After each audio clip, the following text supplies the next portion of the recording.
ଜୋଇଁ ପୁଅ ବର୍ଷକୁ ଥରେ ଦୁଇଥର ଶ୍ୱଶୁର ଘରକୁ ଆସିବାଟା ଥୟ। ଏଥର କିନ୍ତୁ ସେ ଆଉ ଜୋଇଁ ପୁଅ ନୁହେଁ, ଆସିଛି ପୁଅ ହୋଇ। ବହୁତ ହେଲା ଜୋଇଁ ପୁଅର ସମ୍ମାନ। ଜୋଇଁ ପୁଅ ଶବ୍ଦଟା ତାକୁ ଭାରି ଭଲ ଲାଗେ, ଅଡ଼ୁଆ ଲାଗେ, ପରାଧୀନ ପରାଧୀନ ଲାଗେ। ସେଇଥିପାଇଁ ମନସ୍ଥ କରିଛି ଆଜିଠୁ ସେ ଚଳିବ ଏଇ ଘରର ଜଣେ ସାଧାରଣ ପୁଅ ହିସାବରେ। ବାଡ଼ି ବଗିଚାରେ ବୁଲୁଥିଲା ବେଳେ କୋଉ ଗଛର ପତ୍ର ଶୁଖିଲା ଦେଖିଲେ ସଙ୍ଗେ ସଙ୍ଗେ ଛିଣ୍ଡାଇ ଫିଙ୍ଗି ଦେଉଥିଲା। ଫୁଲ ଗଛ ମୂଳରେ ପାଣି ମୁନ୍ଦେ ଢାଳି ଦେଉଥିଲା ଅତି ସ୍ନେହରେ। ଲାଟ୍ରିନ୍ ବାଥରୁମ୍ ବି ନିଜ ହାତରେ ସଫା କରିଛି। କେତେବେଳେ ମାର୍କେଟ ଗଲେ କ୍ଷୀର କି ଦହି ପ୍ୟାକେଟ କିମ୍ବା ଶାଗ ବିଡ଼ାଏ ନେଇ ଆସୁଥିଲା। ଦୁଇ ଝିଅର ବାହାଘର ସାରି ଏକୁଟିଆ ରହୁଥିବା ବାପା ମା ଦିଜଣ ମନେ ମନେ ଖୁସି ହେଉଥିଲେ ଜୋଇଁ ପୁଅର ଏପରି ଭଲ ପାଇବା ଆପଣାପଣକୁ ଦେଖି। ଦିନେ ସନ୍ଧ୍ୟାରେ ବାପାଙ୍କୁ ପଚାରିଲା ପୁଅ ହିସାବରେ, ବାପା, ଆପଣ ଏଇଠି କିଛି ଅସୁବିଧା ହେଉନାହିଁ ତ? ନହେଲେ ଚାଲ ଆମ ପାଖରେ ରହିବ। ନା ରେ ବାପା, ହାତ ଗୋଡ଼ ଚଳୁଛି ତ, ଆମେ ଠିକ୍ ଅଛୁ, ଅସୁବିଧା କିଛି ନାହିଁ।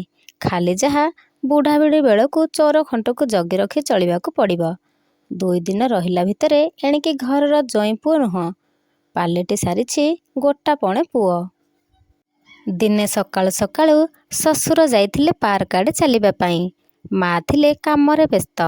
ମ୍ୟୁନିସିପାଲିଟି ଗାଡ଼ି ହୁଇସିଲ ମାରି ଡାକିଲା ଅଳିଆ ନେବାକୁ। ଜୋଇଁ ପୁଅ ଘର ଭିତରକୁ ଯାଇ ବାପାଙ୍କ ରୁମ୍ରେ ପଡ଼ିଥିବା ଅନେକ ବର୍ଷର ଅଳିଆ ଗଦାର ପଟିଟା ସହ କିଛି ଛିଣ୍ଡା ଲୁଗାପଟାକୁ ଗୋଟେଇ ଆଣି ଥୋଇଦେଲା ଆବର୍ଜନା ବୁହା ଡାଲାରେ।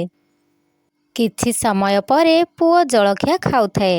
ବାପା ତାଙ୍କ ରୁମ୍ରେ କିଛି ଖୋଜାଖୋଜି କରୁଥାନ୍ତି। ଠନ୍ ଠାନ୍ ଶବ୍ଦ ଶୁଣାଯାଉଥାଏ।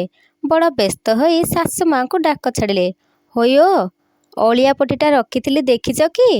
ଶାଶୁମା କିଛି କହିବା ଆଗରୁ ଜୋଇଁ ପୁଅ କହିଲା, ବାପା, ତମେ ବ୍ୟସ୍ତ ହୁଅ ନାହିଁ, ମୁଁ ଆପଣଙ୍କ ରୁମ୍କୁ ସଫା କରି ଦେଇଛି। ସଜାଡ଼ିଲା ବେଳେ ଯେତକ ଅଳିଆ ଥିଲା ସବୁ ସେଇ କାର୍ଟୁନ ପଟିଟାରେ ପୂରେଇ ମ୍ୟୁନିସିପାଲିଟି ଗାଡ଼ିରେ ଫିଙ୍ଗିଦେଲି। ବେଡ୍ ବି ଠିକ୍ ଦିଗରେ ନଥିଲା, ତାକୁ ପୂର୍ବମୁହାଁ କରି ରଖିଦେଇଛି। ବାପାଙ୍କ ଆଖିରୁ ଲୁହଧାର ଠପ୍ ଠପ୍ ଗଳି ପଡ଼ିଲା। ବାଷ୍ପରୁଦ୍ଧ ହୋଇଗଲା କଣ୍ଠ। କିଛି ଅନୁଚ୍ଚରିତ ଶବ୍ଦ ଉଚ୍ଚାରଣ ସହ ପାଗଳ ଭଳି ଦୌଡ଼ିଲେ ମ୍ୟୁନିସିପାଲିଟି ଗାଡ଼ିର ଚକ ଗଡ଼ିଥିବା ଦିଗରେ। ମା ବି କାନ୍ଦ କାନ୍ଦ। ପଚାରିଲା ମା'କୁ, ଜ୍ୱାଇଁ ପୁଅ, ମା, କ'ଣ ପାଇଁ ବାପା ଦୌଡ଼ିଲେ? ସବୁ ସରିଗଲା ରେ ବାପା। ତୋ ବାପା ଚୋର ଦାଉରୁ ରକ୍ଷା ପାଇଁ ସେଇ ଅଳିଆ ଗଦାରେ ହିଁ ଘରର ସମସ୍ତ ସୁନାଗହଣା ଲୁଚାଇ ରଖିଥିଲେ। ସବୁ ସରିଗଲା। ଏକଥା ଶୁଣି ଜ୍ୱାଇଁ ପୁଅ ବରଫ ଖଣ୍ଡ ପରି ଥଣ୍ଡା ପଡ଼ିଗଲା। ମୁଣ୍ଡରେ ହାତ ଦେଇ ବସିଗଲା। ଆଖିରୁ ଲୁହ ଝରିବା ସହ ତରଳି ଯାଉଥିଲା ମନ ଆଉ ହୃଦୟ। ବରଫ ତରଳି ପାଣି ହେଲା ଭଳି ପାଲଟି ଯାଉଥିଲା ପୁଣି ଥରେ ପୁଅରୁ ଜୋଇଁ ପୁଅକୁ। ଦର୍ଶକ ବନ୍ଧୁମାନେ, ଯଦି ମୋ ଓଡ଼ିଆ କାହାଣୀଟି ଆପଣମାନଙ୍କୁ ଭଲ ଲାଗିଥାଏ, ଲାଇକ୍, ସେୟାର ଆଣ୍ଡ ସବସ୍କ୍ରାଇବ୍ କରିଦେବେ। ରହୁଛି, ଜୟ ଜଗନ୍ନାଥ।